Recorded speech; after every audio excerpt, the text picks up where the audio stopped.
Man, it's the disrespect for Oh, me. It's the always is. disrespect. It's the disrespect. You know Never what, ends. though? The Bay Boys are back in town. Welcome to Bart and the Good Let's do Raider it. Show. Next stop, Disrespect Drive. Which team, by colors alone, is identifiable around the world? The autumn wind is a raider, Which team, by slogan, commitment to excellence, pillaging just for fun.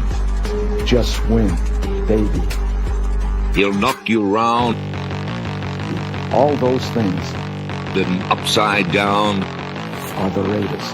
and laugh when he's conquered and won. When you have great coaches, then after you have great coaches, you get great players. You have a great organization, and you tell them one thing: just win.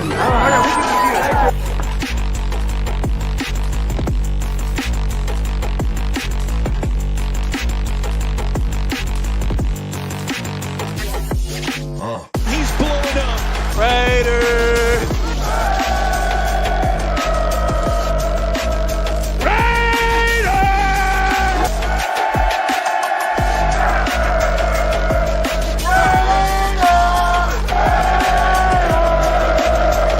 Just win, baby.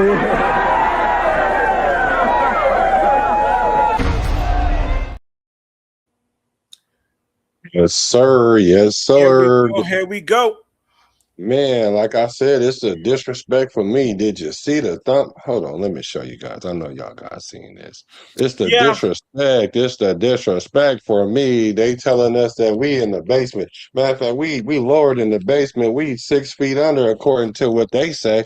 But what do Yeah. you say? And what do we say? That's what matters. So, welcome to the Bart Bay Area Raiders Talk. Welcome to the Good Raiders Show. We simulcasting. So make sure you hit like button Mm-hmm. on both of these channels. Make sure you hit the subscribe button if you want that raw and uncut Bay Area balance, because the Bay Boys are here. What's up with my brother? What's up with him? Yeah. We're here. The disrespect is here too. But you know, look, just let me know when to answer the question, because the question, Yeah, of course, is what place will the Raiders be in? How bad will it be? Um, right, right. So we're gonna also do a call in for you guys too. Something that we want to implement into the show. We want to have the nation be able to get off where they mad at. uh-huh. They can rant. They can address some of the things that we say. If you got smoke, or if you just want to, encourage the nation, because we're trying to do this one nation thing, because we're trying to make our way Right. back to the top. We're making our way back to the top. So, So the uh, last 30 minutes, we decided the last 30 minutes or maybe 20 minutes would be guest yeah, call-ins, right?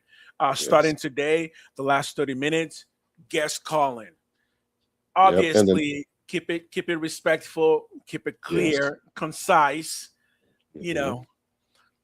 Yep, But and the yeah, and the let's number and the number is and the number is at the top. So you yo, guys what will up, see Blue the Galaxy? number will be all across the top for a while, and then you guys can get involved if you want With to. that 510. With that Yeah, 510. you see it, you You see see the it. 510. What up, Blue Galaxy? Welcome. Yes, what's good? So let's jump straight into it, man. Let's look at the disrespect. So let me move this real quick then. I, Bam.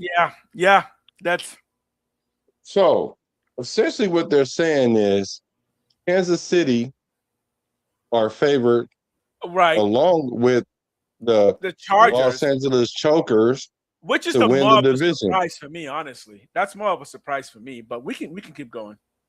Yeah, yeah, it's a surprise to me too. And then they have the Denver Broncos falling from their grace after being right there Mm-hmm. last year, and they have them Mm-hmm. falling down to the third, and then they have us at the core of the earth. So we're gonna talk about that and go through these teams individually and see exactly what it is that they see, and is it Yeah. is it what it is. So what's your initial thoughts about that so Look, far though? here's the thing, Black. Here's the thing. I know, like, as a hardcore Raider fan, right? I want to say that's be I want to say good things. The thing right now is though, I don't disagree, right? Because I don't know where you're going to get the higher numbers from. We won 3 games last year, right? And later on in this episode today, we are going to talk about the 8 reasons specifically why the Raiders will be a better team in 2026. Right. But 2026 hasn't started yet. And right now, if you ask me where do I think the Raiders will end, I think 4th place in the division. Ooh. Again, I just don't know how I won't do that, because everyone in the division went to the playoffs the past 2 years, right? No, I think Kansas City didn't make it last year. I made that mistake earlier too. They didn't make it because Mahomes got hurt, right? But like you said, our division is so ultra competitive. Right. Yeah. The shock for me was putting Chargers second, because Justin Herbert is still the prophesied Messiah that he has not lived up to. Right. Even with what's her name?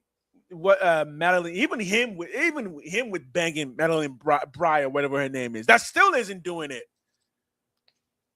It's like, it doesn't matter what you give Justin Herbert. He's just not getting it. I mean, does he need to get married? Madison, can you just lock the man down? Maybe that's what it is. He's so nervous he's going to lose her. Every game he's just like choking.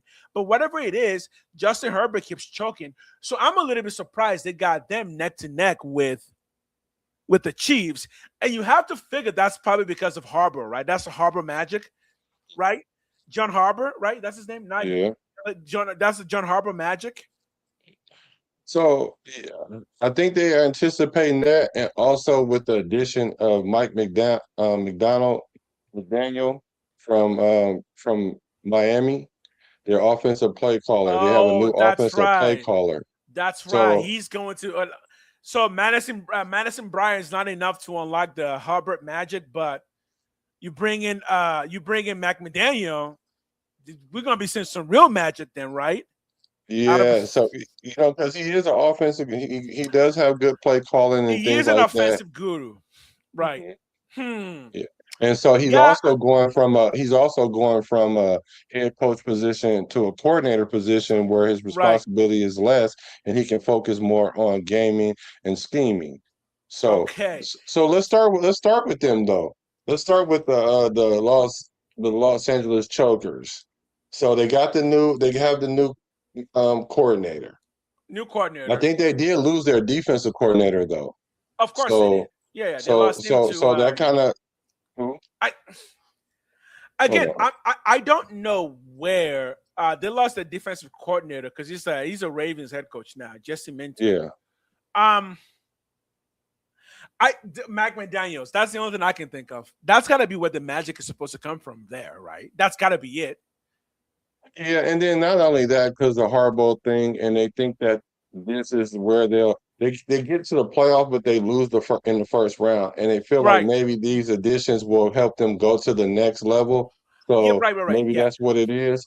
But losing in the first round is just a Charger thing. I mean, what's his name did that for 17 years with the Chargers? Right. Yeah, that's just a Charger thing. Even when they had LaDainian Tomlinson, they couldn't get up more than one game. Yeah, and it is a Charger thing, because what happens is they start off fast, and then injuries catch up with them, and then also the thing I've been telling people ever since year 2 with Justin Herbert is, oh my God, he got all these great numbers, Hall of Fame type numbers already, and I'm like, yeah, well, that's fine and dandy, but when he goes to the playoffs, he doesn't do what he needs to do to bring his team over the edge. And then not only that, even in big games, I see that he overthrows the ball and he just can't make the big moment happen. And he's like I said, he's dating a pop star that you would hope would, like Travis Kelce, did a pop star and it boosts you. Didn't work for Justin Herbert either. I mean, yes. And I agree. Look, Mike McDaniel's got some magic. Maybe that will finally be the thing, right? That's what I'm banking on, right? Because even their running game that was supposed to be electric last year really wasn't. Right. Yeah, because I keep saying like guys like what's their running back's name? Who, the Chargers. Yeah, Omarion Hampton. And I keep saying like guys like him will just get injured too much. It's funny that you say that injury thing Him and Kem because Scatterboo. yeah, so and that's the thing. The Chargers are known for their injuries late in the season, Yeah, and then the thing, and even the thing with McDaniels is the way he runs his offenses is they give up a lot of hits on the quarterback, and because look how Tua kept getting hit, and because the way he schemes is he allowed a player to get loose, but they're trying to scheme away from him and try to use the extra player to try to create something else on the other side or whatever. But that doesn't stop the quarterback from getting hit or just hits on the backfield. Period. So I'm banking more so on they might start off good and they're gonna fade out like normal. Right. And I think the quarterback is an issue as far as injury and getting hits because he did get hurt last year.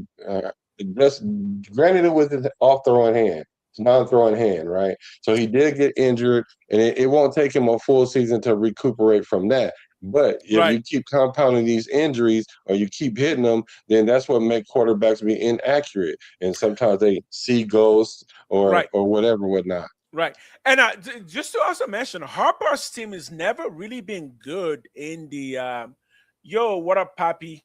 It's never really been good in the NFL in terms of like going deep into the playoff run. I mean, they went to the Super Bowl once, but they've because Harbaugh's always kind of focused on being an aggressive team, which leads to injuries, and his scheme is just kind of like pound your head into the wall until the wall breaks. And sometimes the wall breaks, but eventually the wall just breaks you. Right? Yeah. the wall comes back and says, no, I'm a wall and you're not. I'm, again, relying on somebody like Omarion Hampton as a downhill physical runner is like, but he's gonna miss a few games every year, like Kem Scatterboo, because eventually your head is gonna break, or your leg is gonna break, or eventually players. The craziest thing about downhill runners that I saw was with Kem Scatterboo last year, where against the Jaguars, what's his name, Floyd, the Jaguars middle linebacker, just straight up went at Scatterboo, knocked him down. He just stood over him like, dude, what do you think you're doing? You can't just come in here and think he's going to run over everyone because you think you're aggressive. If you're aggressive, well, guess what? We can be aggressive too. Eventually, somebody's bones is going to break. Right. So I think their style is going to stall as the season progresses because I think they're going to run into a lot of injury issues. Like they've been doing, like the Niners have been doing. Again, Harbaugh, Niners, same issue. They just kind of get a lot of injuries because they keep trying this system of just aggression. It's just like, bro, everyone can be equally as aggressive, right? And all you need is one good hit. There goes your starting running back. He's done for the year. Or the quarterback. Yeah, that's where I'm out on that. That's where, again, look at the Niners. It's the same story, right? Injury. It's the same system continuation. There's a reason Harbaugh's never won a Super Bowl. There's a reason why he's only won one college champion. Did he win with Stanford? No, he didn't win. He's only won one college championship, right? He won with Michigan. Yeah, I think that's the only one. Yeah. And then he's gone because his style is going to be extremely hard to take a team deep into the playoffs to win a Super Bowl. That's just it. The days of imposing your will strictly with the will is not going to get it. You have to have scheme and will now. Which explains why they want to bring in Mac McDaniels, right? Now we need some scheme. Okay, cool. Let's see how Dow's going to plan out because Mac McDaniels' scheme also didn't really do much for him because, again, 49ers, the Dolphins, we stalled at the end of the season because we have too many injuries. The same story over and over and over again. So again, that's why I'm surprised they're number 2 because I feel like Sean Payton, as much as I don't like Sean Payton, is a much more stabilizing force as a coach in ensuring that his team is healthy at the end of the year. Right. Papi Blanco, what's good with you, my brother? You caught the live. I'm glad you're here, brother. Yeah, he said, yeah, but every single team he coached, it becomes 1,000 times better. Yeah, And for that's 10 true. weeks. For 10 weeks. Yeah. Yeah. Yeah, for 10 weeks, they'll become 10 times better. 1 times better. By the time you get to 18 weeks, they start to become 10 times better because there's too much injuries. By the time you get to the second game of the playoff, it's like you're limping into the final stretch. Again, it showed me something different, right? He's been with the Chargers for 3 seasons, going on I 3 think this is seasons now. third one. Yeah. And the last 2 seasons, it's been this exact same story. I don't know what Mike McDaniels gives you differently, right? Because when it comes to the Broncos, their issue comes down to just quarterback play. Their quarterback is going to get better in the 3rd year, you would assume. Their defense is better than the Chargers defense, and they don't really get bogged down by tons of injury. They lost last year because they just got beat. They were healthy, but they got beat by a better team. Yeah, I don't see the Chargers on there. I don't. Yeah, I don't really see the Chargers winning this division like that. Maybe on paper they feel like that addition will help them, but they have they have. I mean, like even with Justin Herbert, he gets to the playoffs, play the Jaguars, and then they throw 5 interceptions and they still lose the game. Right. Then they go to the playoffs. What last year? Go up there and wet the bed. And because they limping into the playoffs, you want to play your best football at the end of the season, not at the beginning. So and Blanco, the thing about the Raiders, go ahead. Blanco just made a statement. If you want to put that up, then finish your thought because I got a point on that. Mm-hmm. You can finish your thought. So okay, and so with the with them getting injured with what's my man's name, Herbert. With him not being able to take the team over to that point where they can really win games, right? It's not gonna really play out the way they're thinking is gonna play out. And the Raiders, and this is the thing, they start off fast. And if the Raiders, we play them in week 2, if we can steal that game from them in week 2, we can put a little monkey if we can shock them at home, monkey wrench. Yeah, we could put a monkey wrench in their business because they're not winning their first couple games, going undefeated 3-0 or whatever. We got a chance to put them on their back leg, so to speak. So to go into a Blanco's point real quick, no, it's still coaching. Strength and conditioning is strength and conditioning. But if your coaching staff has a style of football that just pounds and pounds and pounds, there's only so much strength and conditioning can do. They're not magicians. The body is the body. If the body breaks, guess what? It is time to heal. If you keep putting your legs in places where it's going to run into other legs, like aggressive play is going to always lead to injuries at some point. There is no way around it. The question is a matter of gambling. How much injuries are you going to get by the end of the season? He said Justin Herbert's going to have a monster season. He always has statistically monster season. Yeah, he does. He's one of the best quarterbacks in the league. He came into the league having a monster season. Almost threw for 5,000 yards. So I get that he can have a monster season, and I'm not doubting that part. It's the intangible part of can you win the game for your team, and he hasn't been able to show that yet. So, and I don't want to get bogged down on other teams and focus on the Raiders a second and say the biggest problem the Raiders are going to have is, can we win enough games in the first 8 games and kind of just lead that into the end of the season where the Chargers are going to start having some injury issues and kind of take a spot from them or take a couple of games from them, take one game from them, one game from the Broncos. And sure enough, by the end of the season, we're competing for the playoffs. Because again, their weakness is going to be, will they be healthy at the end of the season?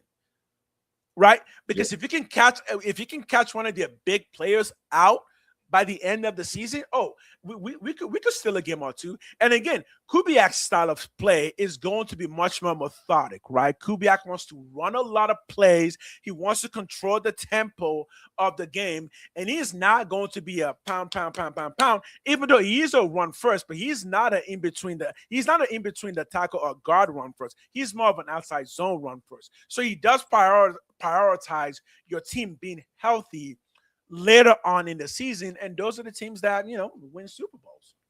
Again, even the other Harbaugh, Jim Harbaugh, he's only won one Super Bowl against his brother, and after that, guess what? His teams have had this exact same issues: injury at the end of the season. That's been their thing too, Yeah, absolutely. And so the thing that might have shocked a lot of people were Kansas City. They slated Kansas City to come back and lead the division again. A lot of people thought this was the end of Kansas City, and I didn't think that at all, because they had one bad season and they had an injury with Mahomes. Now, the good thing that they do have in their favor is they did bring back Bieniemy, because they understood that they need to be able to call those plays to that level that they haven't been able to call. And this is one thing that I've heard that they've been doing with Mahomes now is they're going to utilize the run game. Now they're starting to have him more under center because they have K9 there from Seattle. So they're going to rely on the run game, and the run game is going to be better than when they had Kareem Hunt and when they had Pacheco. They had a more consistent running back. Now the question is, how good can he be? Because they're going to need some other running back to help him too. They don't want to burn him out as well. But as far as having Bieniemy back, they're going to have their old swagger back. But for me, I'm going to say that Mahomes not going to have the Mahomes type year that he normally has, because he's going to be coming back from his injury. So it's usually going to take a year in order for them to get acclimated again. But I do think they will be more competitive than they were last year and probably make the playoffs. Right. So Pappy here just said the division is going to be between Chargers and Chiefs, and the Raiders are going to be 5-12, 6-11. First of all, Blanco, are you a Raider fan or are you a Bronco fan? Because he's a Giants. He's from New York. I think he's a New York Giants fan. Because 5 to 6 wins is actually not bad for the Raiders for the first year of Kubiak. A lot of Raiders would say 5 to 6 is not terrible. I am anticipating around 8 or 9. Here's the thing, though, and I'm going to keep saying this: the division belongs to the Chiefs until somebody has beaten them enough to prove that no, the division is no longer theirs. I would say the division belongs to them.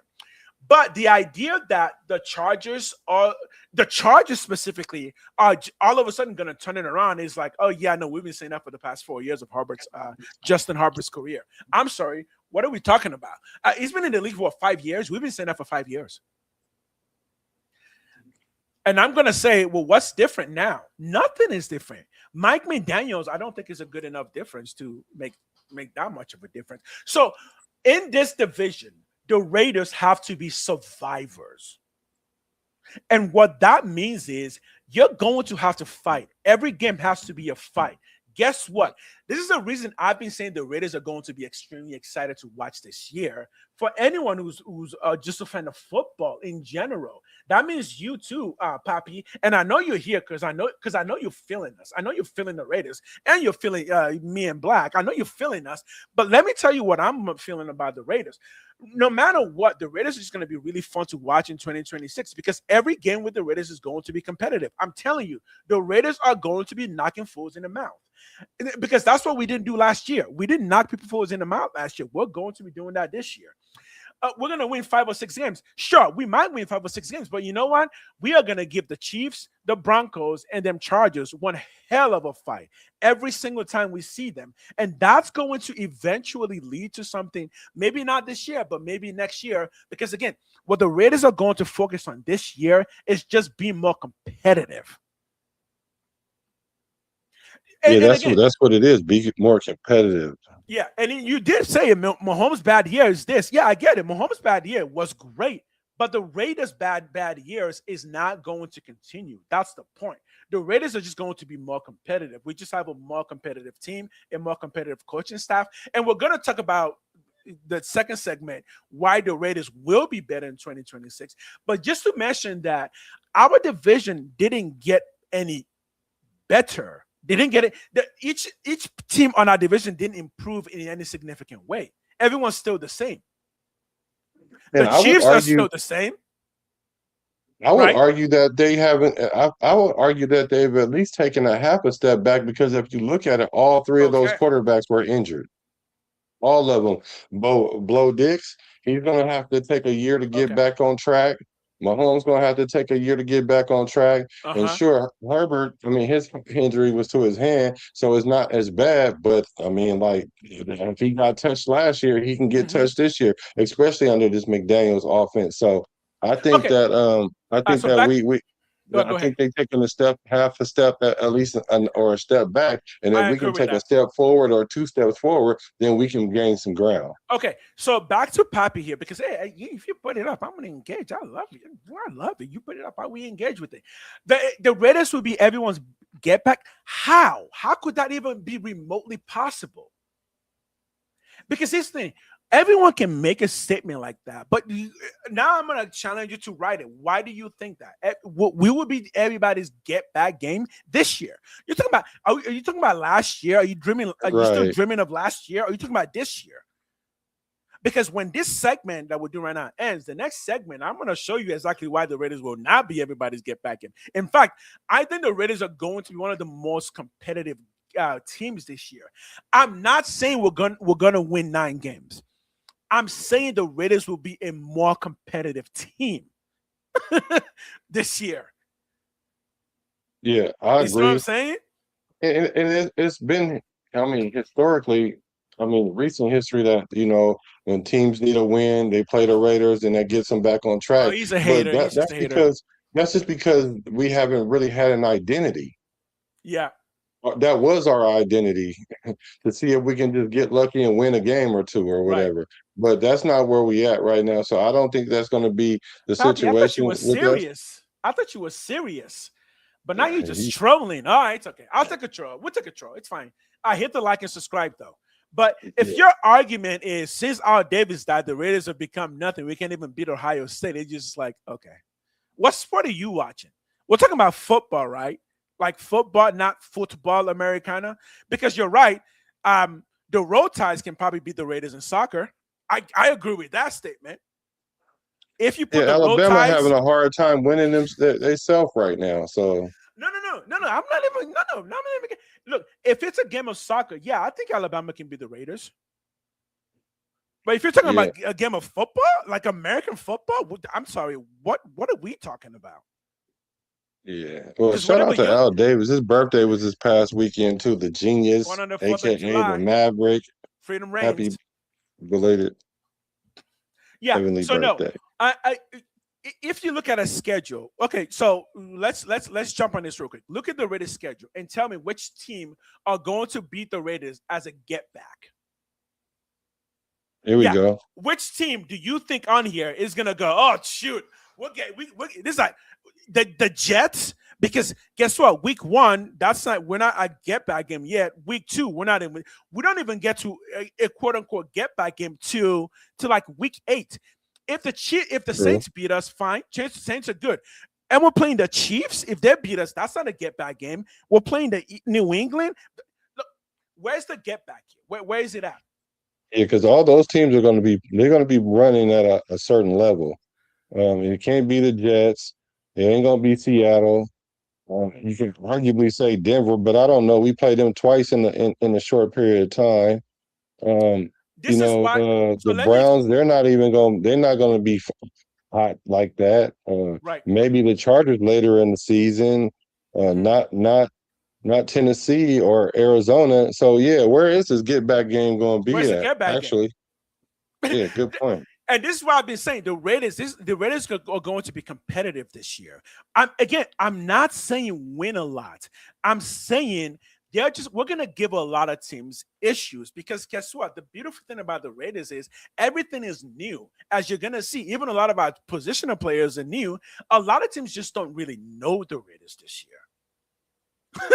So I think by week 7, you're gonna start seeing like, okay, because this is the frustrating part is like people making it seem like the Raiders are gonna go out there and just lay flat every. It's like you do know this is the NFL, and these players are players that want to get paid, right? We have players who want to get paid. We have players that have gotten paid. You're going to see a much more competitive Raider.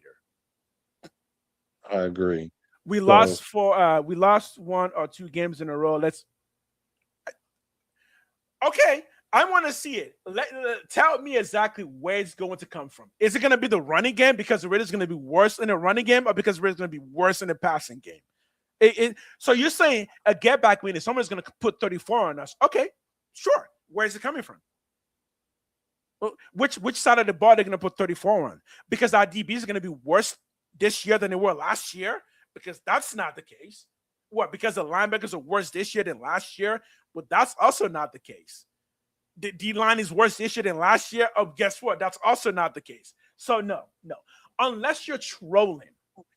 If you're not trolling, he's serious. If you're not trolling, tell me where the weakness is coming from. What would lead to the weakness? Because you would have to say you don't think Quay Walker's a good enough linebacker. Nico Bedin is not a good enough linebacker. Kwity Paye is not a good enough edge. Again, tell me, where is it coming from? Yeah, here's another good point is, will Andy Reid not get pass happy? He has a history of abandoning the run early. And I see that being the thing. I see that being the thing, especially second half of the season, once they realize that Kenneth Walker is not going to be enough by himself. And the thing is, systematic issues are systematic issues, and the Chiefs have a systematic issue at running backs. It's at some point it's got to be a scheme thing. Now, Eric Bieniemy does, maybe does bring some of that back, but from what Black said earlier, number one, every team in our division didn't get significantly better. They just moved some things around to try and get more optimization. But the Raiders did get significantly better as a team. Right? Yeah, I would agree with that. He's saying to make sure you stream every Sunday. Yeah, he'll be streaming every Sunday. I'll be streaming on my own channel every Sunday. For those who have not checked out my channel, my content is quite a bit different from Black. That's why we work so well. So go check that out and Yeah, I like the shorts that you put out. I know. Those is nice. I'm good at my game. I just need more time and resources. But we got plans. So let's get to Denver, because we are going to go over the position upgrades from our squad. Oh, dude, I can't wait. Let's look at Denver now. They were on top of the AFC West. I think they were on top, taking a step back because, for one, their defense isn't going to be like it was last year, because I think they have a couple changes in the defense. Because they lost some people, right? Yeah, they lost some people. And the thing about them they were winning games because of their defense. Now, this is not the same Raider team that can't score 16 points. I promise you we'll score more than 16 points. Because we're not starting with rookie quarterback. Look at Papi's statement. We're not starting with rookie quarterback. We can get on that topic later. But if you're saying we're not starting with a rookie quarterback. Right? No, we're not. No, so I think Denver. I just think Denver. They're not going to be in the same position. That defense is only going to hold up so much. Who did Denver we're gonna make sure that our offense is more prolific than 16 points, and so that's going to put pressure on Denver. Yeah, they got Waddle, but what are they going to do? Is it going to be like Waddle get 12 catches for 150 yards, 120 yards, or whatever? Exactly. But are they going to scheme him right? What is it that are they going to do? Look, and Bo Nixon, Bo Nix, he's another one of those quarterbacks that when the moment comes, something about how he plays makes him either come up short, or him and Sean Payton kind of, is like Wally and it's like the Beaver and the dad Ward, and they always going back and forth. So there's a lot to be desired there, in my opinion. So I just don't think Denver have it like that. Here's what I'll say. If you ask me today, and you are, so I'm going to answer, what team would be best in the division? I do think I'm thinking Denver. And the reason why I'm thinking Denver is Mm. Denver went really far last year. They went really far, surprisingly, because again, remember they made the playoff in their first year of Sean Payton, and they went even farther last year. They did get Waddle, so that's really gonna help.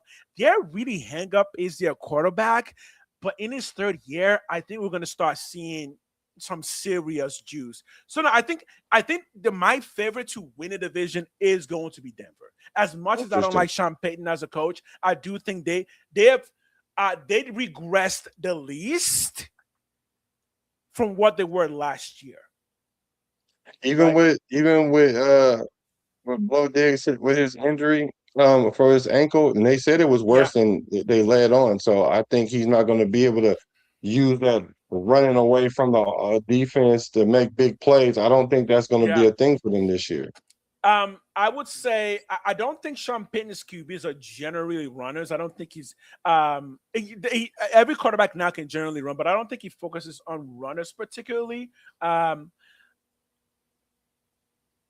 Now thing he's making a reference to is a warrior. Aren't you being a little rough on the beaver? yeah. So I'm still voting the Broncos to come out on top of the division when it's all said and done. The question is, can 4 people in the division in a division make the playoffs? Because that would be interesting. Because here's the thing: if the Raiders somehow squeeze into the playoffs, we're gonna probably end up playing an AFC West team at some point. That's true.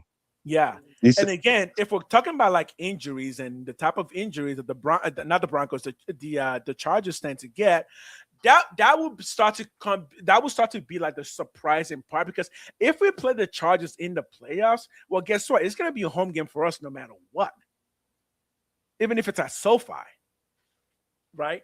Yeah. What's up with Cerebral? Cerebral says, I got the Las Vegas Raiders finishing the season 7-10. I think we sweep the Denver Broncos this season. See? And I think we could have beat them last year as bad as we played. We just couldn't score points. And I think I'm not seeing it. But I mean, that's a good thing about the show that we have is we don't see everything the same. And I can see what you're saying. I just don't think that Denver, their defense is not going to be as tough. I think that quarterback situation is going to be a work in progress this year. They already were a work in progress. They just ended up being in the playing really, really well, and that defense was locked in. And that's how Denver played. That's how they won the Super Bowl with Peyton Manning. It was the defense was locked in. I just don't think that defense is at that level again. So Pappy's right. I do think the Broncos will take a tiny step back, but I also think that they can still win a division with a tiny step back. So that's my point. Like they can still win. Yeah. Because the division, everyone but the Raiders will take a tiny step back in the division because the Raiders are going to be better. Guess what? All we need to do is to win 2 of the divisional games, and we're already done better than last year. Imagine if the Raiders end up sweeping even one of our divisional rivals. Nice. Yeah. Again, the possibilities for Raiders just having a much better season than we expected is really, really high. And that's why Las Vegas is putting the Raiders at a pretty high rate right now. Guess what? The Raiders been told we're going to win 7 games. It's pretty incredible given that we won 3 games last year. That tells you that everyone thinks the Raiders have gotten 100% better as a team. Literally, we won 3 games last year, and now we're projected to win 7 games. Yeah, that's 100% better. And again, if you look at the Raiders team, we have gotten 100% better on every single position on the field, as we're going to talk about in a little bit. Yeah. And Poppy Blanco said, how much you want to bet President starts the first 4 games at best? Mendoza going to be the starter by week 4. I would bet you $0 on that. I would bet you $0 on that. Poppy, you're my brother, Poppy, so I'll take the bet. I'll take the bet. Let's like a medium steak dinner, not like a Fleming steak dinner. I ain't got that kind of money yet. Me neither, but I know we gonna do it. But when I say $0, I'm like, yeah, that's a very real possibility. I don't understand, and that wouldn't even be that would be a win-win for the Raiders. Again, this season for the Raiders is a win-win no matter what. Yeah, there's this is a bet that I'll take. you will not get any substantially negative news from the Raiders this coming season. Nothing negative is going to. It's all generally going to be positive. Kirk Cousins breaks his leg in the first game. Well, guess what? Mendoza started in the second game. Let's go. Yeah, exactly. I'm knock on wood. I don't want my quarterback to break a leg, but the chances are just there for the Raiders to just profit this year. Yeah. Bush Raider talk. Bush Raider 1986 was happening with you. Welcome. Yo, what up, Bush? And so Frank Weber says at this point the Chargers and the Donkeys are tougher than the Queefs. I agree. I think tougher. Here, let me explain. I think tougher. I don't think that's gonna equal better. I think tougher, yeah, because both the Chargers and the Broncos have adopted a philosophy of just hard-nosed football. They will be tougher, but I also think as the season progresses, they're going to be more injured. Because again, the part of why the Chiefs have been so good is because the Chiefs have been pretty healthy, especially in their most important positions. And the Broncos, not the Broncos, and the Chargers have not really been that. Ooh. Yeah, So, I see Bush Raider going in right now. Let's get to the Raiders then. The disrespect. I said the disrespect. They got us at plus 1,500.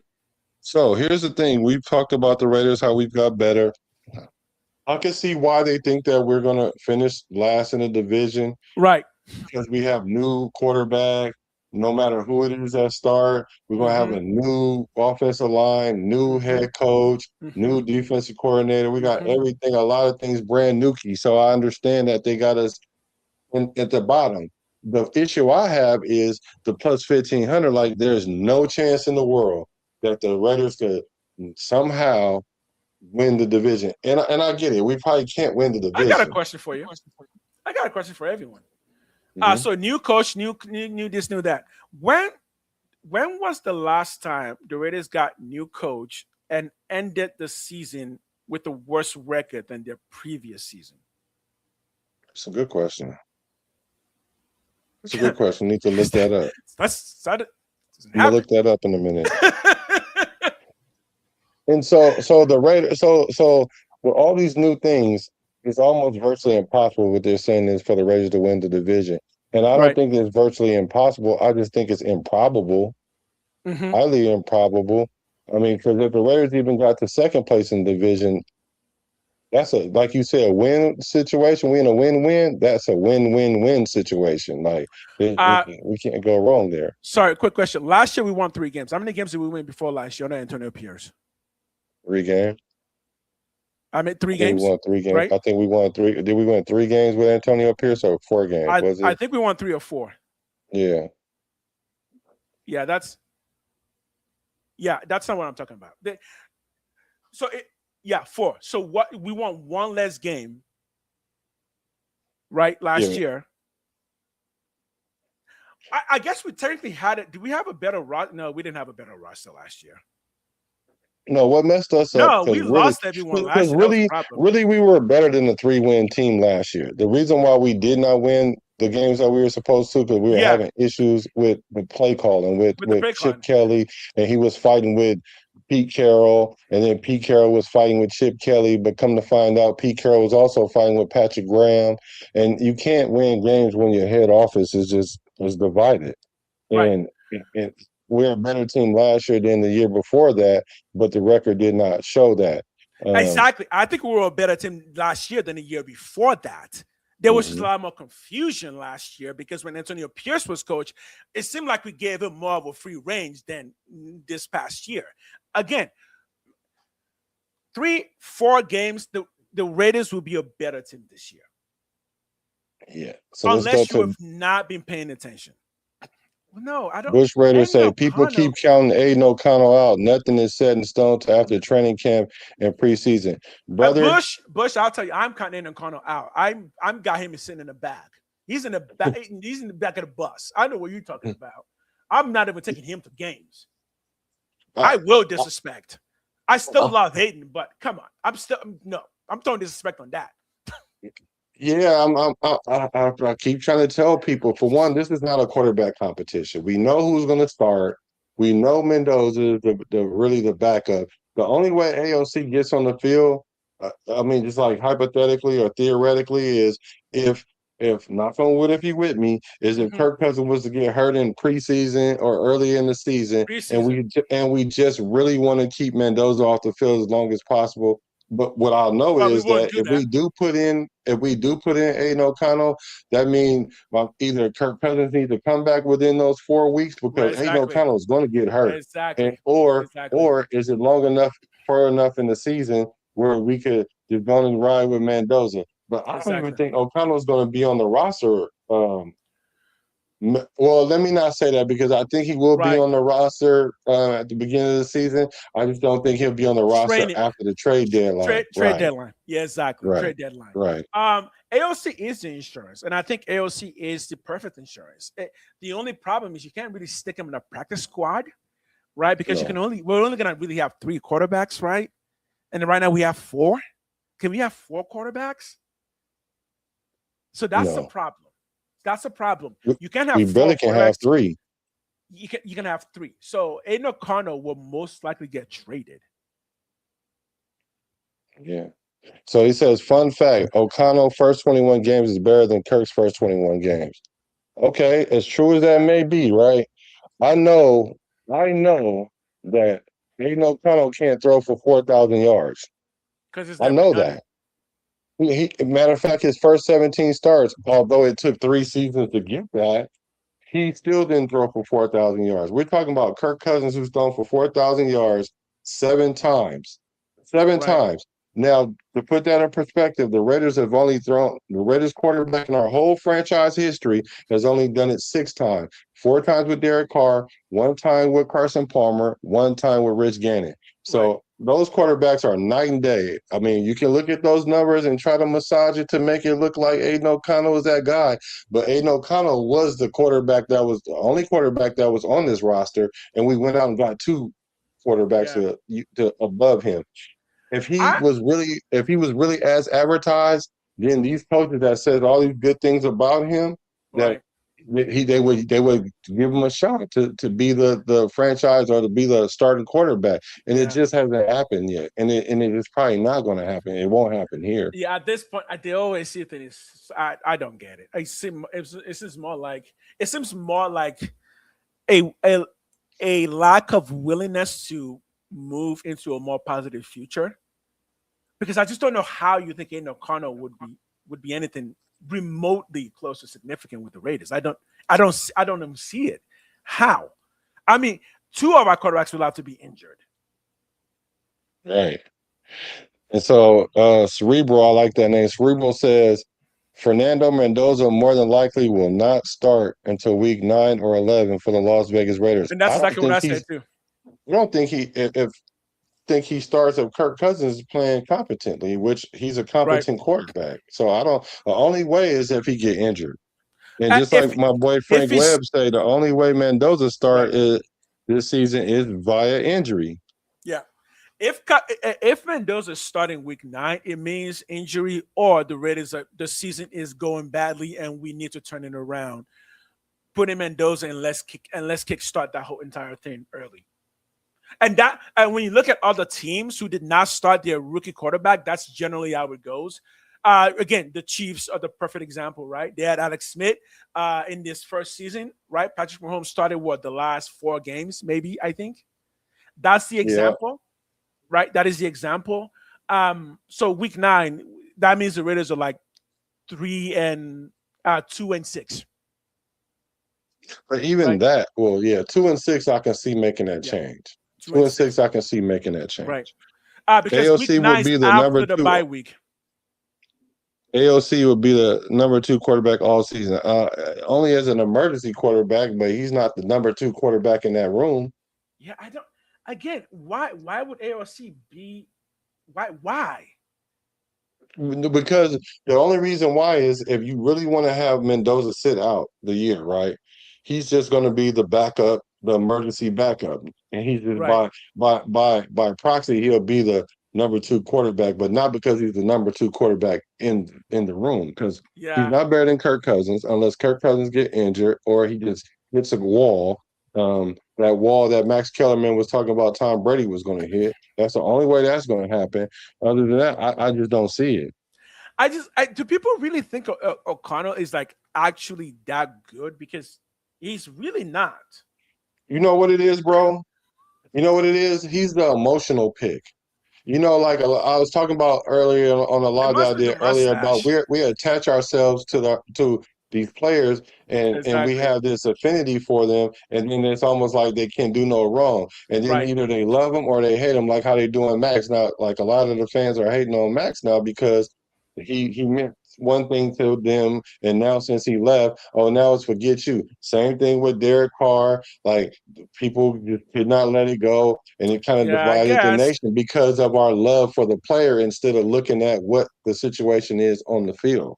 I guess I'm just built different because I've seen the best chance AOC had to start was with Antonio Pierce, and he couldn't get the job then too. Like who is he gonna beat out this time? I don't know. And I do not think Kubiak has a mind for emergency concept. I think if Cousins goes down, it's going to be Mendoza. Yeah. Right? Unless if Cousins go down in the preseason. Right. Then we can have a different conversation. But no, if Mendoza goes down when the season starts, it's going to if Cousins goes, it's going to be Mendoza.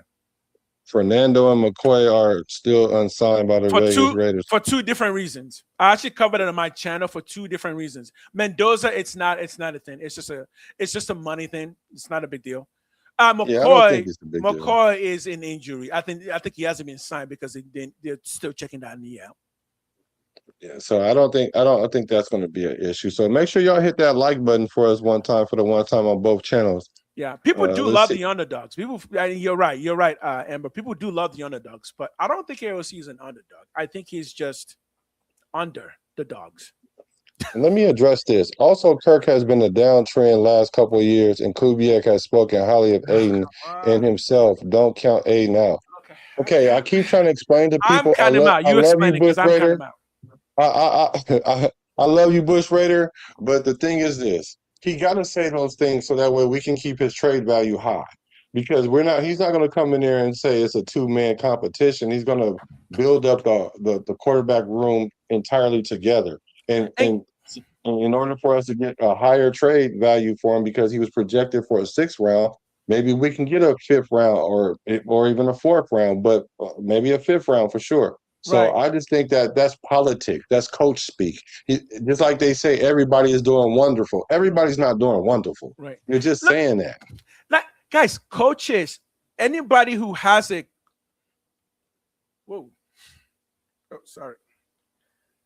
coaches don't just come out and say terrible things about their players. I don't know why people think that's a thing that a coach will ever say.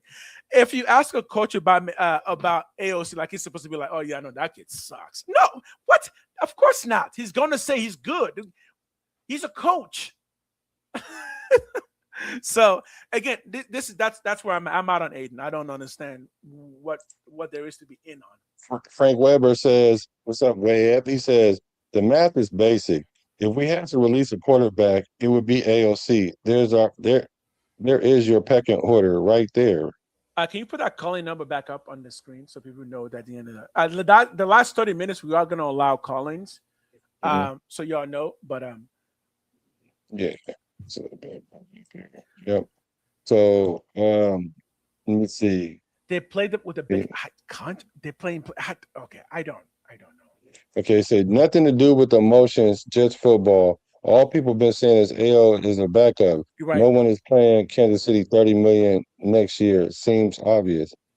No one's playing AOC. So what you guys don't understand about Kirk Cousins' contract is they can renegotiate that. They did that to get him in under the cap and all the other stuff, so we didn't have to spend much money. They can restructure his contract if he plays well. If he just plays mid, we're going to release him. He's not gonna be a Raider quarterback if he doesn't play very well. If he plays mid, then it's questionable. But I don't know. As far as just football, answer this for me. And I love that you guys are engaging, because this what makes this Raider Nation great, is the ability to have these conversations. Is how can you guys rely on a quarterback that has not proven that he can play a full season yet? I'm talking about like Yeah. 14 to 17 or 18 games. We literally we're talking about a quarterback that had to string 3 years together to get one One full season of season of starts. play. Yeah, I don't. And he's gotten worse every year. He started off 5-5, then he Right. went 2-5 because he got injured. Then he got injured again, didn't play the whole year until the end of the season, and then didn't even complete a pass for after the second quarter. So, like, I'm not seeing this. Where's He's yeah. had his chance to really steal the job from. He could have stole the job from Geno. He could have stole it from Gardner Minshew. You guys can say all you guys want about these quarterbacks and their ability, but the one ability they do have is the ability to play full seasons. And Right. AOC has not proven that. And I would not put my franchise in the hands of a quarterback I don't know can play a full season or not. Yeah, I'm with Black on this. I've not seen any evidence. I know AOC has a good arm, but the feet are not quick enough. Yeah, he's honestly not as big as I thought he was. He's only like 209. That explains why you get injured. I don't see it. I'm glad if you guys do, and I know we'll just. I can't even pray for that because I don't even know what. Maybe he finally putting it together. Who knows? Maybe. I don't put bets on maybes.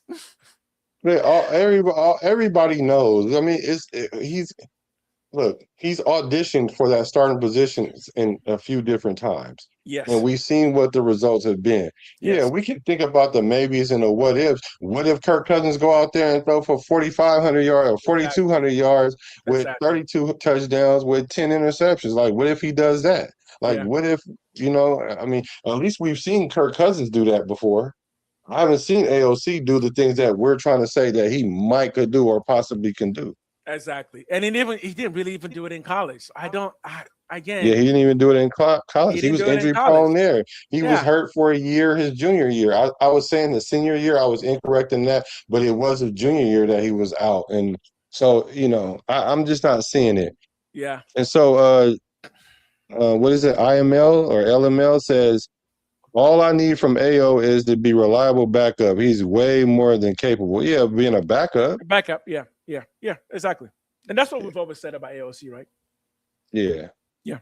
So put in the chat, guys, where do you guys think the Raiders are going to end up this division? We're about to go on to divisional ranking. Makes our team better. And so put in the chat, where do you think we're going to end up? In first place, second place, third place, or fourth place? There you go. Woo. All right, bro, you in the driver's seat. All right, ladies and gentlemen, for the second segment, let's talk about the Raiders, man. Let's talk about the Raiders. So the number one question that even in chat we've been seeing is, apparently people don't understand why the Raiders are going to be better this year. So we're going to do a full positional breakdown of the Raiders. We're going to look at each position, and we will prove to you that the Raiders have gotten better in each position of the football field. And that's the reason why we keep saying the Raiders will be a better football team this year. So this is the reasons why the Raiders will be a football team this year. 8 reasons why. Starting with simple one, the tight end position. Talk to me, Black. Why would the Raiders be better in the tight end position this year over last year? That's a good question, and that's a good place for you to start. I think we'll be better this year because, one, we'll be schemed better in our position. I think Mayer will have a better season this year than he's always. I think he'll have what they would call a breakout season because I think he didn't have no touchdowns last year, maybe one. I don't think, but I think and he was out for like 2-3 games last year. Yeah, I think he'll get more touchdowns. I think Brock Bowers. I mean, knock on wood. I mean, barring injury, we already know what's going to happen with him out there. Right. So, and then we also got Ian Thomas, a blocking tight end. I think, and the most important thing is we're going to run the ball. When you run the ball, you take the pressure off the pass game, and they're already going to have Fitz trying to scheme for Brock. So I think that's why we'll be better at the tight end position. We haven't added much there, but I think what happened is we didn't need much. Yeah. We didn't need to, but usually what happened is Mayer comes in when Bowers was hurt. And, Right. and so now with both of them on the field together and Kubiak doing what he does, I think we will be better in that position all the way around. I agree with that, and I think when we're talking about getting better positionally, one, Brock Bauer, it was injured last year, right, for a few games that did take away some yards and touchdowns, possibly. So he's going to be healthier, right? Michael Mayer is actually going to start like having full season now, because remember, in his first season, he didn't play a single game because he had some issue, some family something issue that we didn't really know about. And you're right, Kubiak is going to run more 12 and 13 personnel, which is going to put more of the big guys out there. So yeah, even just in tight ends, even though we didn't add anybody in the tight end position, we are already going to get better in that position because the players that we have will just be on the field more often. Yes. But I mean, we're going to just get better just by proxy of Bauer's not getting injured, and then Right. they rushed him back early with his knee in a brace and all that. Like with a sprained knee, you can't rush that back. But I get it. He's a football player. The season wasn't gone yet, so we were just trying to tread water until he can get better. But that's not going to be the situation this year, barring injury. Right. And then we move from there. We move to the running back position. And when you look at that, even that will probably get better. One, because Genty, we've said it before, it wasn't the best rookie year, even though he still put up 1,300 yards all-purpose yards, but it still wasn't the best year. So we do believe that Genty will just be better this year because, one, we're going to run the ball more. Remember, we're just going to run a lot more plays in general, barring a catastrophe. We should be running more plays in general because our coach is also the offensive play caller. So there's going to be a lot of synergy in that position right away. And also remember, we're bringing in a rookie, Mike Washington, who was going to be able to give Genty good relief because last year we really didn't have a very good secondary backup for running back. Right. Who do we have last year? So we had it was Zamir White was there, was he? Yeah, he was there. Zamir White. We had Mostert. They didn't even let him play much at running back. He didn't play very much. Who else did we have at running back? We had one more running back. Dylan Lobby, he's still there. Yeah, Lobby's there. The point there is we have two running back now with two different running styles, meaning that the options of play calling for the running back position is just going to be better. So yeah, I do think the Raiders running backs are going to get more yards this year. So again, the tight ends will probably get more yards, and the running backs will probably get more yards. So already the Raiders are already better in two positions, right? Oh, see, these are our running backs last year. See, look at this. Mostert, he should have played more, I believe, but he was out early because his child was born. Chris Collier, Dylan Lave.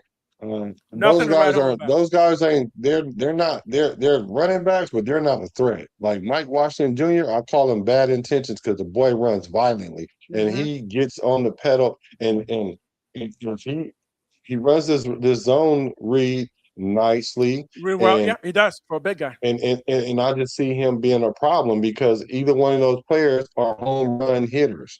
Either one of them can really bounce out at any moment. So I think as long as you have whoever on the field, you got to have the same respect for him. Yeah, granted that Genty's going to get most of the carries, and you got a game plan for him more than anything else. But when he is off the field, you can't like let your hair down or take a breath because if you do that, what's going to happen is Mike Washington Jr. is going to do what he does. I don't know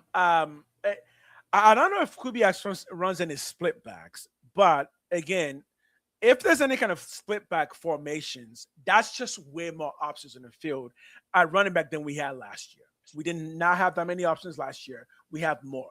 That's two positions already. And when we move to the wide receiver position, we get the same story, right? The room will probably improve from last year because there's just more options now in that position than we had last year, right? Last year, we're talking just mainly Chris Tucker. Is that his name? Who? Our receiver, Tucker. Is it Chris? I'm thinking Trey Tucker. Trey Tucker. I'm thinking the comedian, Chris Tucker. I'm thinking Rush Hour. Right. So This year at wide receiver, right? We didn't really add much except for Malik Benson, but you can already see that we will be better even at the wide receiver position, right? There's going to be more options of more people catching the ball. Yeah, even in the running back position, we're gonna have we have a fullback also, We also have a fullback something that we haven't had in a while, and in a so while. The last fullback our we run had game is was going to be a thing to deal with. And you think the running back room will be Genty, Washington, Lobby, or Hemby? And I agree. I agree. In Yeah. Hemby, he's somebody that can prove himself to be worthy. Mhm. But that third running back, I'm not really relying on him like that because Genty, he's came into camp looking very, very Right. good. I think he's going to be ready to tote the tater. And the thing Mhm. about it is he almost got 1,000 yards considering as bad as our line was. Now that we have an actual scheme and all that, I think he's even going to do better. So we Exactly. just going to get better just by play calling alone. Because what did Chip Kelly say? Well, we're going to run the ball. What did he do on first down at the beginning of the game? Play action. And then what did we do? We thought we were fooling everybody. We wasn't fooling. You can't run play action if you don't run the ball. If you don't run So the ball, then exactly. halftime comes. They ask Pete Carroll, so what do you guys need to do to make this game whatever? And what would he say? Run the ball. Run the We need to ball. run the Yeah. ball. And then guess what we do coming out of the half? First play action. So I don't think we're going to run into that situation. So by merit of play calling and the players that we have in there, our running back room will be different and better. And like you said, the wide receiver room is going to be better because these receivers that we've been trying to see, the Jimmy Right. Bashes, the Dante Thorntons, we're going to see what they got this year. We and brought in Naylor. You know what I'm saying? So Yeah. we'll see. And somebody just made a point that's good, which is that it's make or break season for Trey Tucker. It's actually a make or break season for a lot of Raider players. A theme that I've been saying this season is the Raiders are a very young team, and everybody's competing for mostly their first contract, meaning the heart is just going to be more visibly present. I don't know how else to say this. The Raiders are just a better team because everyone has something to play for, right? For many of the players, it's a make or break season. They gotta do something. They gotta show up, and I think a lot of those players are going to start showing up this year. So again, tight end, we're better just from more experience. Running back, we're better because we have better personnel. Wide receiver, we're better because we just have more people who are going to play. And now we get to the offensive line, and then it just blows up completely because we're going to be much better in that position because last year that was a complete shit show. Yeah. Thanks for hanging out with us. Thanks for the interaction in the chat with LML. Appreciate you. Thanks for showing up, brother. Yeah, make sure you hit the subscribe button so when we go on, you can pop back on and we can track this thing together because this is going to be an exciting year for us. So, guys, make sure you hit the like button for us right now. Make sure the like button. Make sure if you haven't hit the like because people do see that as you're going through YouTube. The likes do help. Again, I'm already said it before you left. When the old line comes together, we have unimaginable potential, and I completely agree with that. Yeah, I do too. And that's gonna take time. It's gonna take like 3 to 5 weeks. And I think we can say this: the Raiders will probably start slower than everybody else in the division because we just have more new things happening, right? So we will probably start slower, but I think as the season progresses, the Raiders are gonna start picking up steam. Yeah, so that wide receiver room that is left to be desired because we don't have a big name there. There's no 1,000-yard receiver there, but I just think that makes it a better in a weird kind of way that you don't know who to expect to do what. It's the opportunities. The opportunities are there, and out of opportunity comes review. When you have opportunities, when somebody breaks out, and the opportunity for a Raider to break out in many positions is really there, especially wide receiver, where you could potentially have 2 players who have some kind of breakout. Yeah. Right. Yeah. So let's go to O-line. Let's talk about the O-line. Yeah, let's talk about the O-line. And why would the Raiders be better this year? Because again, even the O line is significantly better because again, we fixed the one area where the biggest issue was which is center. And you start there anyway. You got to start with the center because as your center goes, the whole O line goes. Exactly. If they think the O line is a punk, if the center's a punk, they think the whole O line is a punk. And If the we last got a time the Raiders dog had there, good O that's what you line, the last time the Raiders had good O line, we had Rodney Hudson. We had a really good center, right? That was the last time we had a really good O line. Rodney Hudson, Donald Penn, Osemele. Yeah, Kalechi. Yeah, Kalechi. Yeah. That was the last time we had a good line. The center was a centerpiece of that, and now we are right back to that, where the center is the centerpiece of the offensive line, and he is a very good one. Yeah. So yeah, the O line is going to definitely be better because we're going to have Colton Miller back. I mean, granted, he could have came back earlier last year, but just was no reason to. He just needed to get fully healthy. I know people have questions about JPJ. I don't have that many questions about him. Right. I think he's a consummate teammate. I really love what he brings to the table. Sure, you do need to temper him down a little bit, but that's because he kept trying to feel like he needed to prove himself. Because you have people saying that he can't grasp the offense, and he's obviously can do that. I mean, he's a young player. Give him some time. Then they were saying he's injury prone because of concussions. That is a concern. He did have two concussions in his 2 seasons. Like one was in the OTAs his rookie year, and then last year he had a concussion last year. But I think that comes from him doing too much. But we have an O-line coach now that's an OG and gonna tell him to, you know what I'm saying, temper that. And I think that he will do that. And I think if we're not playing mind games with him. You shouldn't do that to a young player because you can kind of mess up a trajectory of a player career by playing mind games with him too early. Right. And now that he knows where his position is, just like something that the Raiders did. Last year they had him only at guard, right? I'm talking about in the paperwork. Right. Now they put center and guard. Okay. Yeah, so that lets him like, hey, look, y'all value me because he had to fight AP to be the center when our center went down. Then Pete Carroll was essentially like, I'm not about to put my whole old line behind a rookie center or a 1-year center, so 1-year player. So, you know, Pete Carroll dropped the ball there. So, you know, it kind of was a mind game there. Okay. But if the O-line gets better, and it is better, that will automatically make the rest of the offense run more efficiently because the O-line is kind of the foundation of the offense. If the O-line isn't running well, the offense generally won't. We're not even talking quarterback yet, which we definitely got better at because Kirk Cousins is better than what we had last year, right? At least close to what we had, better than what we had last year. No, he's better than everything we'd have had since Carr left. And questionably, he might be even better than Carr, questionably.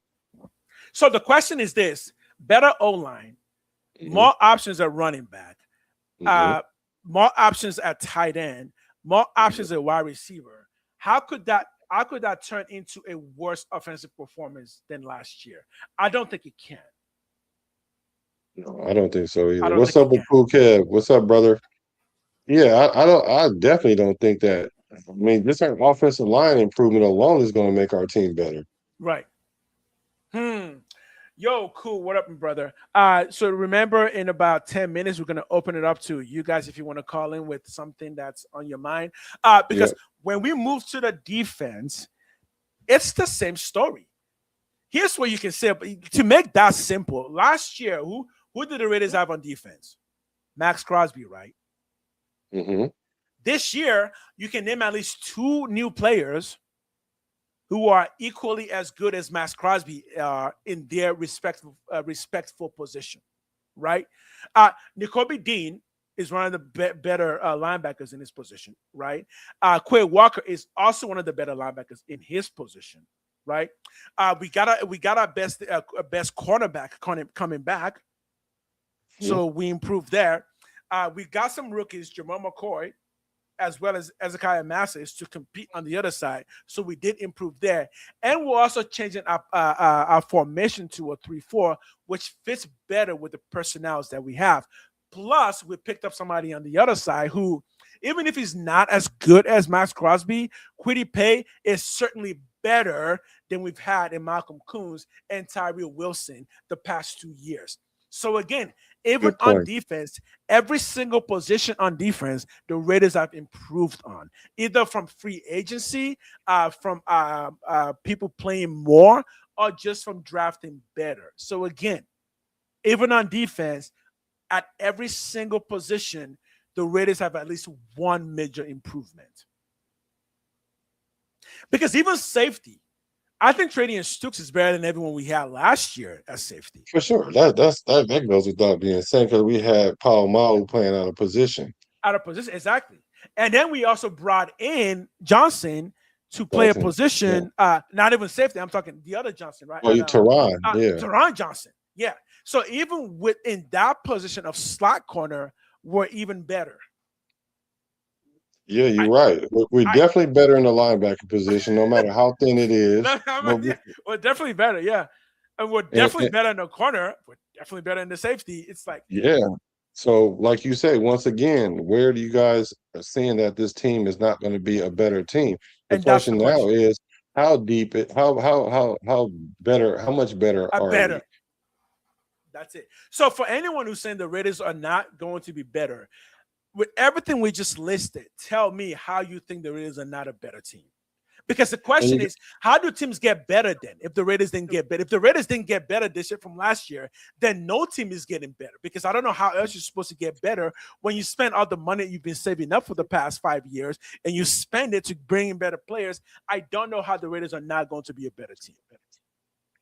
Yeah. And if you guys want to call the numbers at the top, you can just, speak your mind. Just like you said, make sure it's respectful and whatnot. If you guys want to call, you definitely can call in for the next 20 minutes or so. Yeah, let's start doing that. The calling is going to start now because here's what I do want to know if people call in.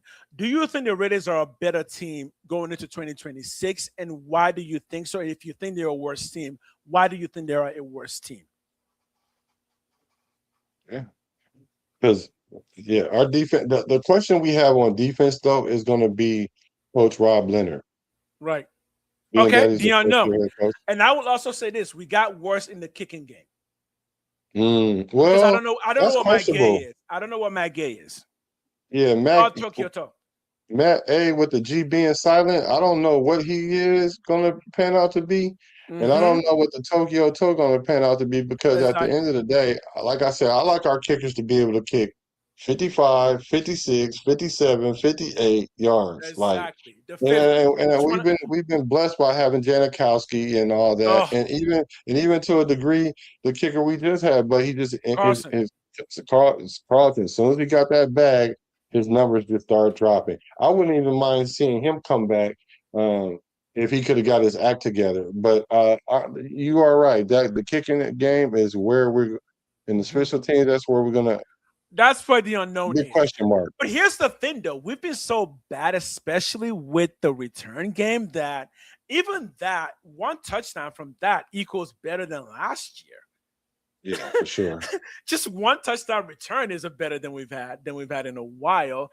And we still got the same punter who clearly is one of the best in the league. And I should have said 9 reasons because the other reason is the last reason is the Raiders, the hype around the Raiders will just be much higher, which is going to make the players play better, in my opinion. I think the players are going to play better because the atmosphere is just better in general. And here's a question for you. And if you guys don't want to call it, you can put questions in the chat. Just put a Q in front of your Frank, question. that is a great question, Frank. That is a great question. And even without knowing directly, I still think the Raiders are going to be better. Bringing back Max just means that the defense, if we're going to use something as weird as a Madden rating, without Max, the defense was probably rated, let's say 76, 77. With Max, I think the defense goes up to like 85. The question is, where will Max fit? And I think anywhere the Max fits on the field, he's going to make an impact. And I think that's going to be the theme for Max this year, making an impact, because I don't think he's going to have a standard position like he did in the 4-3. I think he's going to move around a lot more and be more of a disruptive player than he's been in the past. Thoughts on that? Yeah. But the thing that concerned you is the scheme, the 3-4 scheme. Mm-hmm. is he going to be as productive as he is? But I don't know if that's going to be the case. But what I do know is, no matter what, team's got a scheme for him. Right. So I as think long I, as he's I think it could be yeah. more disruptive potentially because of the idea of moving him in more places. You can move him on the line, you can move him outside of the line, and you kind of use that to mess with the O line a little bit. Which Mhm. look, all we need to do is just scheme up Max Crosby to get one-on-ones, and you can technically do that better in a 3-4 than you can in a 4-3. Yeah, Right? yeah.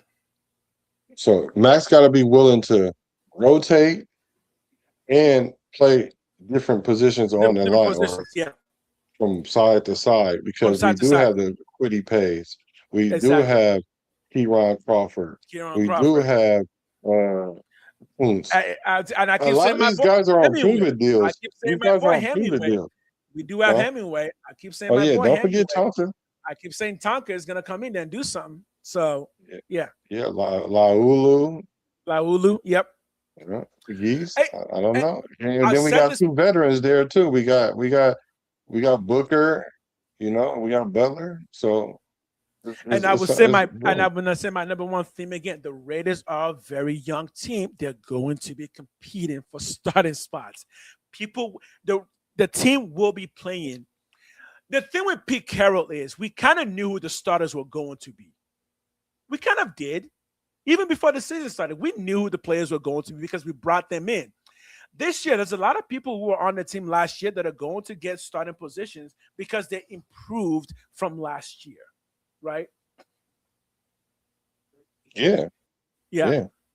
yeah. You're talking about Max being blocked more by guards? Yeah. We're going to move him around a lot more, and that's going to leave a lot more advantage. Yeah. So is there a play? So other than the special teams, I really don't see There isn't. glaring There, weaknesses.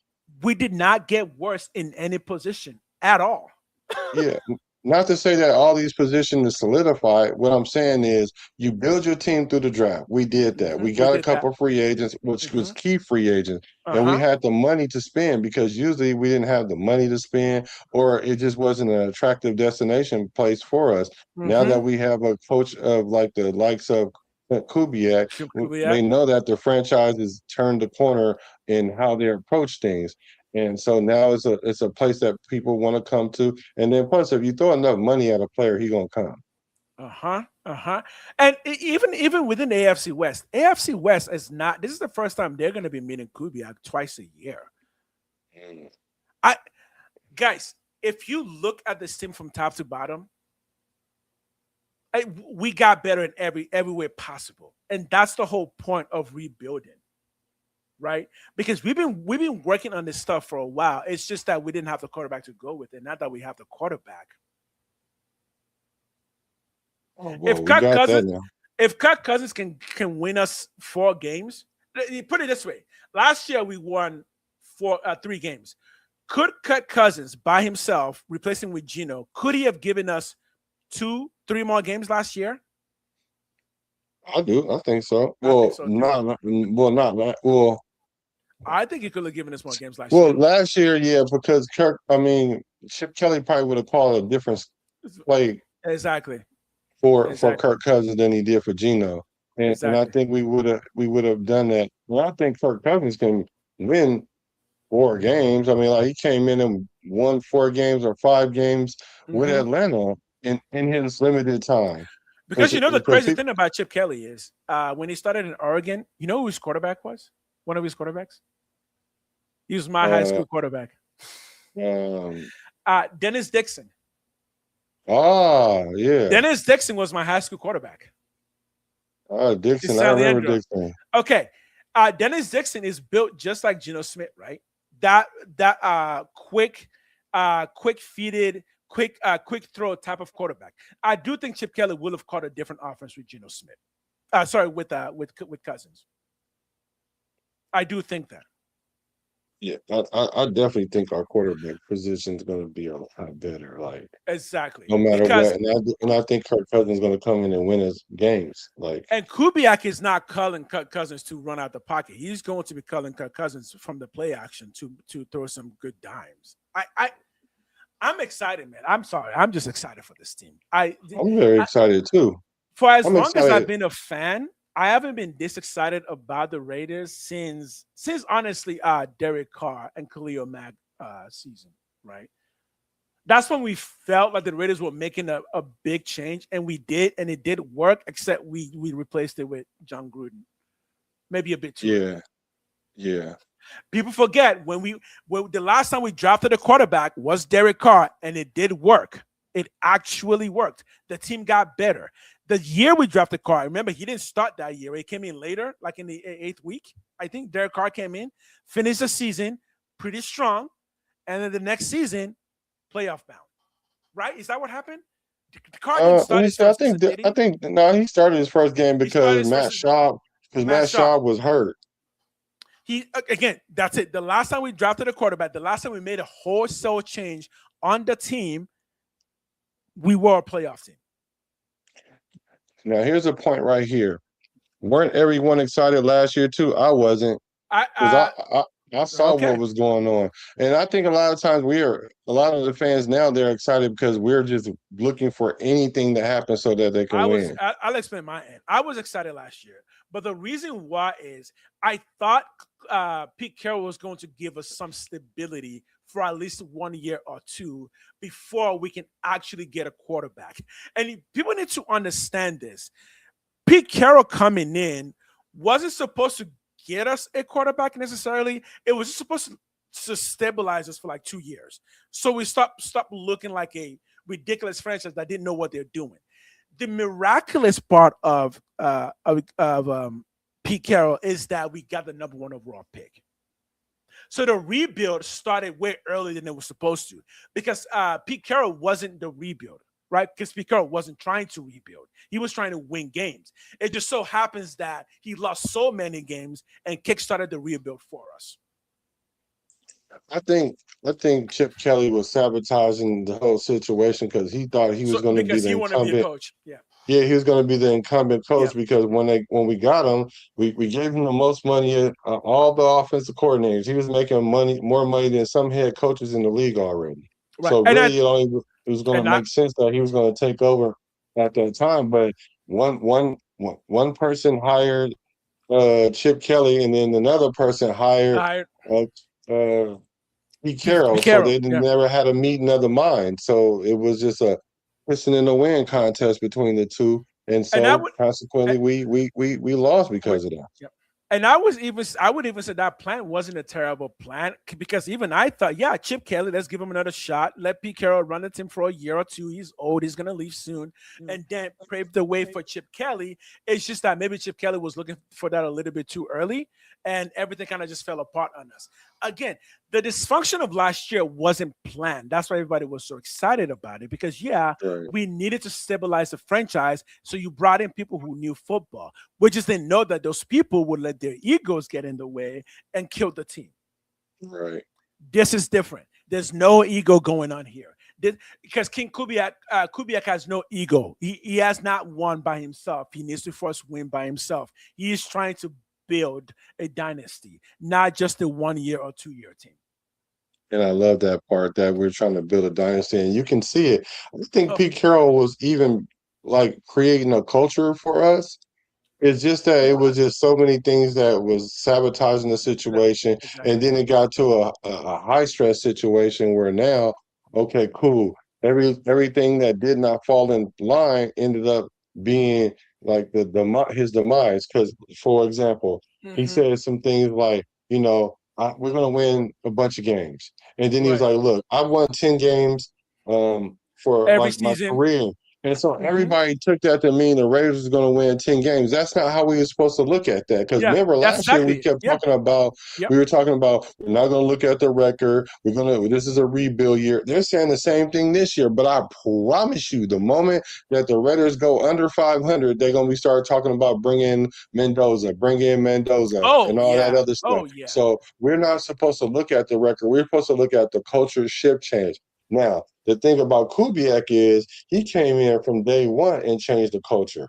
And In maybe the that's right the thing way. about getting a younger coach, because I always felt we do need a young signal caller and a new young regime because the NFL has gotten younger.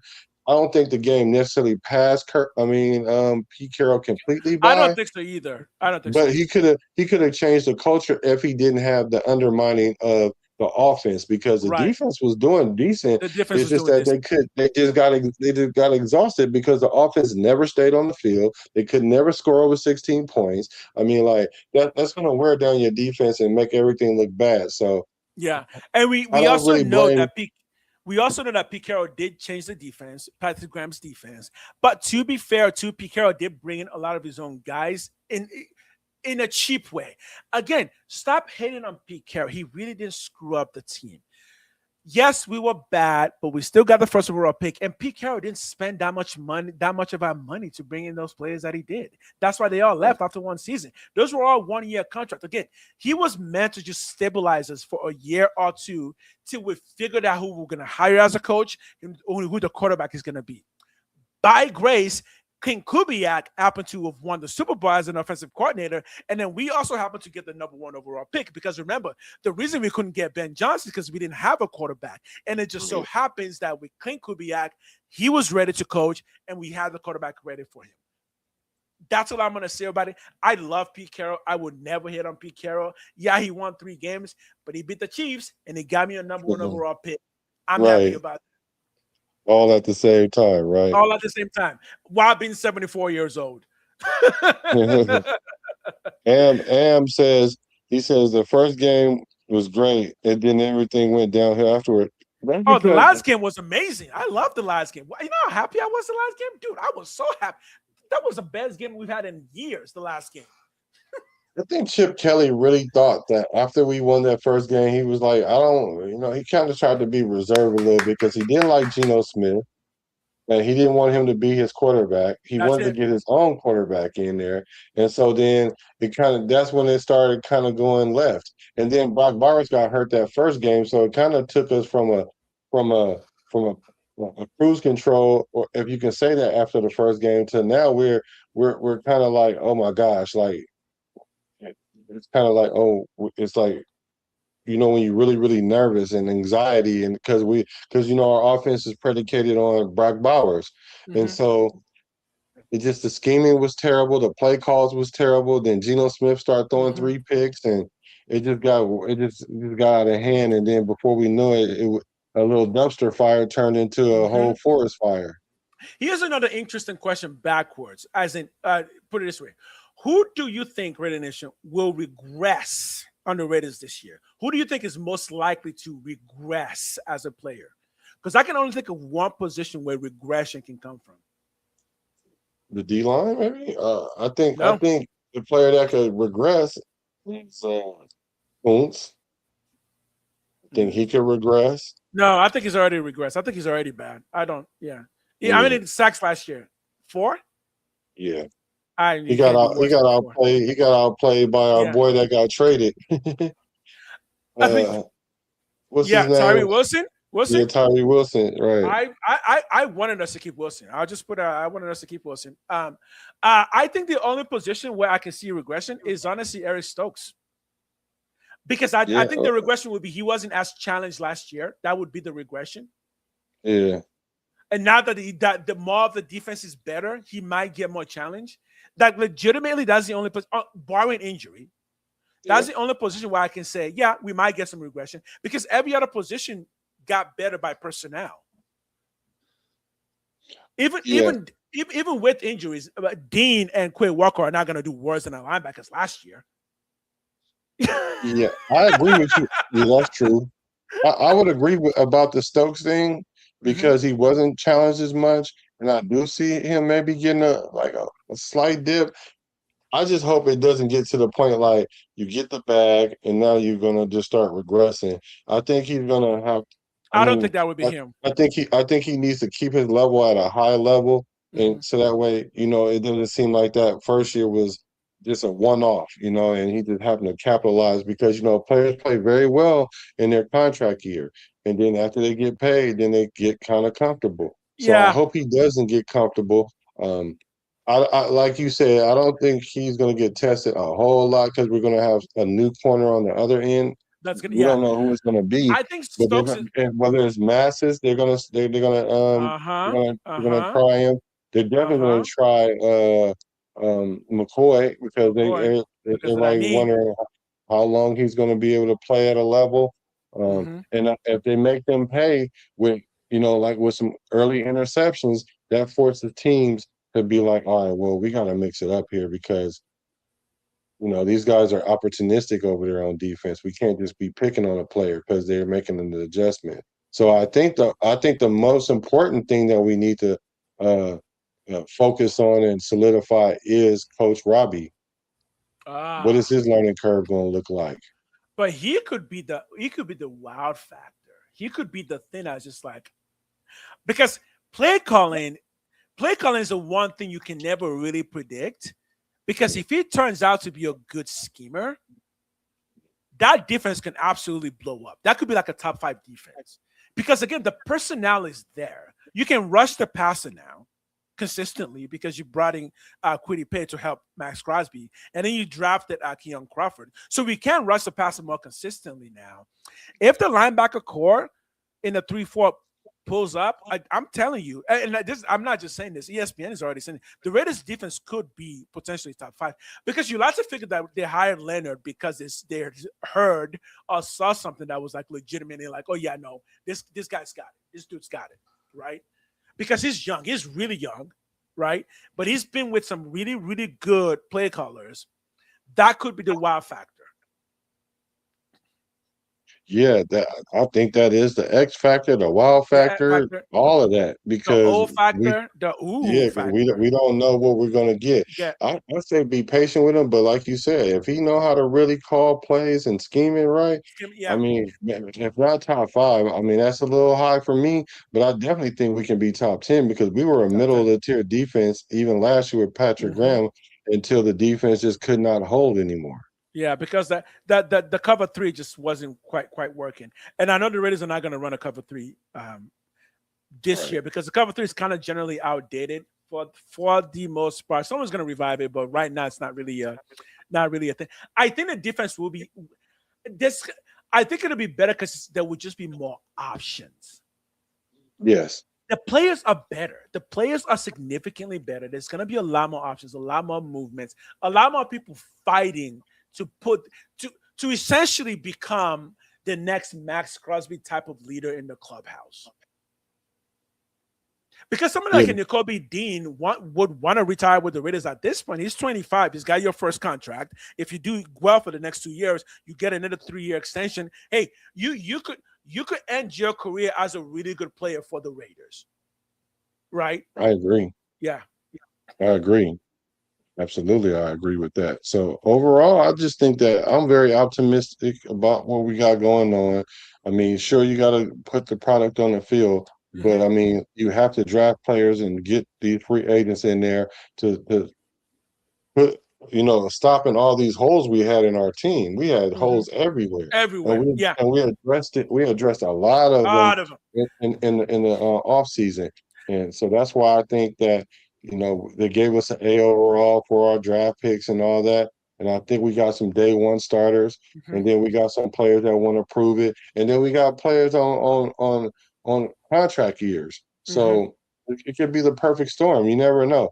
I don't like Yeah. to be in the frame of mind that we could do like a Redskins, or the Commanders, and Turn have around, like yeah. a good year. But then you saw what happened the year after that. Jay Daniels got Exactly. hurt. So now they almost got to start all over because they're not that same team they were 2 years ago. Exactly. I don't want a 1-year wonder. I don't want a flash in the pan. I That's don't why I want keep that. saying the I Raiders want are us trying to have build a the Raiders. dynasty. Yeah, exactly. The Raiders are trying to build a dynasty. This is not just get us out of this hole. We just need wins for the Raider Nation. No. This is Raider Nation wants a dynasty. We want a team that we'll be proud to watch for the next 10 years. And by having Mendoza, the team would at least be very fun to watch for the next 3 years if Mendoza is just average, right? It looks like chat's kind of dying out, so we should start calling it a night. But I think we got out the point. I really do. And we gotta wait. It starts in another 3 weeks. We only gotta wait another 3 weeks, and training camp starts. It's gonna be on. Then we're gonna see what it's really all about, because that's when the pads come on, and then we're gonna see what players rise to the top, because there are gonna be some players that might shock us. There might be some players that I hope so. might make a name for themselves, and I'm really excited about it. And because the team has been so bad for the past several years, so many players will shock. I actually think that's the thing. A lot of players are going to shock because we just have a lot of new players and a lot of players who just haven't gotten a lot of playing time, right? So I do think a lot of players will shock. I think what we should be patient for is it's not this first year. This first year we could be excited about whatever it is.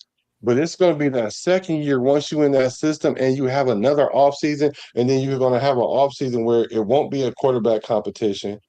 Because if Kirk Cousins wins us 8 or 9 games, I think he's going to stick around. You seem to think it doesn't matter, he's not going to be here. So if he's not going to be here, it's going to be clear who the quarterback is going to be in the offseason. I'm saying and if he comes back, it's going to be clear. Right. So I'm saying that because I'm looking at past examples. Like the Chiefs, after Mahomes played a little bit, they kind of let go of Alex Smith the next year. So that's kind of stuff that I'm looking at. But yeah, the more I keep thinking and looking on it, yeah, I'm excited for this season. I think it's going to be again. I think I have not been excited about a Raiders team before the season started like I am this time around. The last time was when we drafted Khalil Mack and Derek Carr, and that worked out pretty well for us. Yeah, so now we just got to take it to the next level. Yeah, we already have the Khalil Mack. Now we just have to bring somebody better than Derek Carr. What do you say? I know, right? It says, I think we'll have more surprises than disappointments in camp this season. Facts. Good point. That's my point. Yeah, that's good point. Webb, you is the man, Webb. You are the man, straight up. Because last year we knew who the starters were going to be before the season. This year, there's a lot of positions where it's just like someone's gonna take somebody's job. Somebody thinks they have a job right now. They're not gonna have it when season starts because somebody's shooting up the gap there, right? Because there are certain positions that are solidified, but tight end, running back, Trey Tucker, who else? Max Crosby. Everybody else are free agency additions, are second year or rookies. I'm telling you, camp is going to be exciting. And not only that, the national media is going to be paying attention to Raider camp. This channel is going to grow. Our channel is going to grow. I'm telling you, because we're going to start making all that noise. Because guess what? If you're not a Raider, if Raider fans are going to start looking at the Raiders now, because the national media is going to be looking at the Raiders every single week, at the very least, to see if Cousins gets injured and Mendoza goes in. So, yeah, the team will just be better. The team will play harder. But again, as you said, it may not be this first year because we're trying to build a dynasty, not a one-year wonder. So, and that's all I got, man. That's all I got. Yeah, well, we want to thank you guys for hacking into the show. We appreciate the love. We appreciate the loyalty. And you already know, we are one nation all day, every day. I'm a Raider. He's a Raider. From the Bay to LA to Las Vegas. There it is. Hey, boys. Good night. Good night. I'm a Raider. From the Bay to LA to Las Vegas. Recipes to Al Davis.